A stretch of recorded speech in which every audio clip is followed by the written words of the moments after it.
tarde, crianças. Tudo bem com vocês? Espero que sim. Nossa aula de hoje é de História, data 6/9/2021.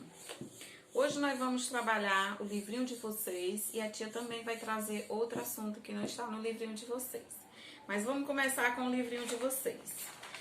Há muitos dias atrás, nós começamos a falar das cidades, né? Isso? Aí a tia parou de usar o livro, que a tia estava mandando tarefa digitada, assuntos que não estavam no nosso livro. Mas tudo era relacionado à cidade, nós trabalhamos sobre a nossa cidade de Guadalupe e a tia também começou aqui no livro. Nós vamos dar continuidade aqui ao livrinho de vocês. Cada cidade, na página 50, todo mundo. Cada cidade uma história. Você já sabe que as cidades apresentam característica comum, mas que têm histórias diferentes. Vamos conhecer alguma delas? Ouro Preto. Ouro Preto é um município do estado de Minas Gerais. A origem dele está ligada à descoberta de ouro no Brasil entre os anos de 1990 a 1750. Diversos estudos indicam que há mais de 500 anos, as atuais cidades do estado de Minas Gerais, incluindo Ouro Preto, eram habitadas por povos de origem indígena como Caiapós, Puri, Machacales, Catuaguases e entre outros. A partir de 1690, a descoberta de ouro atraiu diversas pessoas para a região, entre elas bandeirantes, paulistas, portugueses e seus descendentes que trouxeram os escravos de origem africana para trabalhar nas minas. Esses escravos eram responsáveis por extrair o ouro, além de exercer várias atividades domésticas. Inicialmente, o Ouro Preto era o povoado e em 1711 foi elevado à categoria de vila. São Paulo, esse nós falamos de Ouro Preto, agora vamos falar outro. São Paulo, a atual cidade de São Paulo foi fundada em 25 de janeiro de 1554 por um grupo de padres jesuítas portugueses. No local da fundação, eles construíram uma pequena igreja e uma casa que era usada como colégio. Antes de 1554, a região era habitada por indígenas, principalmente das etnias Tupiniquim e Guaianá. Após a fundação, com a chegada de povos de diferentes lugares no mundo, a cidade foi crescendo e ganhando novos aspectos. Então, nós estamos vendo aqui o que? Nós estamos falando de cidade. Nós falamos de Ouro Preto, nós estamos falando, e agora de São Paulo. Página 52. Algumas marcas do passado. Em muitas cidades é possível encontrar ainda hoje vestígios, costumes e tradições das comunidades que originaram. Esses vestígios trazem informação do passado, ou seja, revelam como vivia a sociedade de outros tempos, compondo parte de sua memória. Alguns deles se tornaram patrimônio histórico e cultura. Por exemplo, a Praça Tiradentes, Ouro Preto, Minas Gerais, em 2014. A cidade de Ouro Preto foi tombada pelo Instituto do Patrimônio Histórico e Artístico Nacional, IPOAN, em 1938. Pátio do Colégio, Centro de São Paulo, em 2013. O local foi tombado pelo Conselho Municipal de Preservação do Patrimônio Histórico, Cultural e Ambiental da cidade de São Paulo, em 2015. Patrimônio histórico e cultural é o conjunto formado por bens históricos, artísticos, arquitetônicos, imateriais e naturais que têm importância pública, pois guarda informações sobre a história e a memória de grupos que compõem uma sociedade.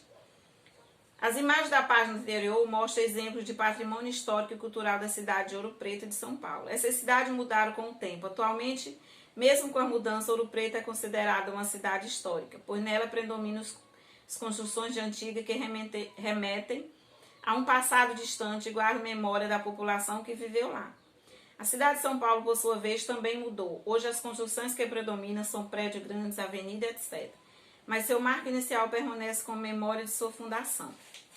Então, gente, patrimônio histórico está falando que é o quê? O conjunto formado por bens históricos de uma cultura, de uma cidade, de um povo. Por exemplo, aqui está dando exemplo de alguns aqui de cidades que eu acho que a maioria nem conhece. Mas nós vamos voltar aqui para a nossa cidade. Aqui nossa cidade nós temos o quê? Nós temos aqui um museu. No museu ele contém vários objetos, conta a história de quê? Da nossa cidade. Então ali para nós ali é um patrimônio histórico aquele museu. Por quê? Porque conta a história da nossa cidade, da nossa querida Guadalupe. Entendeu o que é patrimônio histórico? Ah, muito bem. Então, Salvador, a primeira capital do Brasil. Quem era que sabia que Salvador foi a primeira capital do Brasil? Vocês sabiam? Ah, Salvador é uma das maiores cidades brasileiras, capital do estado da Bahia, cidade também importante centro histórico e turístico do Brasil. Pelourinho, Salvador, Bahia, em 2015. O Lago do Pelourinho e sua vizinhança abriga muitos casarões e igrejas, construída em outros anos. Elevador Lacerda, Salvador, Bahia, patrimônio histórico e artístico do Brasil. É o principal meio de transporte entre a cidade Alta e a cidade Baixa de Salvador. Os portugueses chegaram ao Brasil em 1500, fizeram viagem para reconhecer o território e alguns anos depois iniciaram o processo de colonização. No contexto da chegada dos portugueses, colonizar significa tomar posse de um território ocupando e dominando os povos que habitavam o lugar anteriormente. Em 1549, a cidade de Salvador foi escolhida pelo rei de Portugal como a primeira capital da colônia portuguesa na América e recebeu o nome de Salvador, da Bahia de Todos os Santos. Desde a chegada dos primeiros portugueses, essa região tornou-se referência para os navegadores por ser um porto natural para as embarcações. O porto de Salvador tornou-se o maior do Brasil colonial. Nele desembarcavam inúmeros navios carregados de africanos que foram trazidos para trabalhar como escravos. A entrada de africanos por esse porto durante o século contribuiu para que atualmente a cidade de Salvador concentre o maior número de afrodescendentes do Brasil. A história da Bahia, principalmente na cidade de Salvador, ajuda a conhecer melhor o processo de colonização do Brasil. Então, crianças, aqui está falando do quê? É o que a tia acabou de falar. Aqui está falando das grandes cidades, das cidades que fazem parte do nosso estado, do nosso país, que é o Brasil, não é isso? A tia já leu, mas eu quero que vocês continuem essa leitura. A tia já leu, mas eu quero que vocês continuem novamente, leiam novamente isso aí, que a tia vai marcar as páginas do livro para vocês responderem. Então, vocês vão ter que ler novamente, sozinho, para responder as atividades. Combinado? Muito bem. A tia também falou que hoje ia falar de outro assunto. Hoje são 6 de setembro. Amanhã é 7 de setembro, feriado nacional. Vocês sabiam disso? Ah, com certeza vocês sabiam. Pois nós fomos até convidados à nossa escola para estarmos lá amanhã cedinho no hasteamento da bandeira, não é isso? Então, mas vocês sabem por que acontece esse feriado no dia 7? Por que 7 de setembro é feriado nacional? Alguém conhece? Ah, pois a tia vai ler um texto aqui para vocês. Dia da Pátria, 7 de setembro. O que é a pátria? A pátria é o nosso país. O Brasil é nossa pátria. Dedicamos o dia 7 de setembro à nossa pátria. Muitos brasileiros lutaram e morreram para que o Brasil se tornasse independente de Portugal.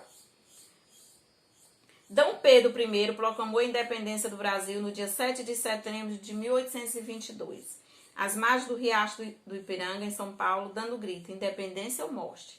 A partir dessa data, o Brasil deixou de ser uma colônia portuguesa. Então, por que é importante para nós essa data? Porque o nosso Brasil, ele era dependente de Portugal. Só que muitos brasileiros que viviam aqui no nosso Brasil não estavam satisfeitos com isso. Porque queriam que o nosso Brasil se tornasse um país independente. Então, o que foi que aconteceu? Juntaram muitas pessoas e, com isso, fizeram a proclamação da independência. Essa data foi no dia 7 de setembro de 1822. D. Pedro I, à margem do Riacho Ipiranga, em São Paulo, estava no seu cavalo, levantou a sua espada e gritou, independência ou morte. Aí, a partir desse dia, o Brasil se tornou um país independente. Agora entenderam por que essa data é tão importante para nós brasileiros? Porque a partir de 7 de setembro de 1822, o Brasil passou a ser um país independente. Ou seja, desvinculou qualquer vínculo que tinha com Portugal. Entenderam agora? Ah, muito bem. Gostaram do assunto? Pois a tia vai enviar esse texto e com ele algumas atividades relacionadas a esse texto. Esse texto aqui vai digitado. Só que além desse texto aqui, a atividade desse texto, vai mais algumas tarefinhas do livrinho de vocês, certo? Então, tchau, até o nosso próximo encontro. Continue em casa, continue se cuidando. E até amanhã, se Deus quiser, diante da prefeitura, né? Já foi o convite, a tia já explicou direitinho como é que vai ser, certo? Tchau!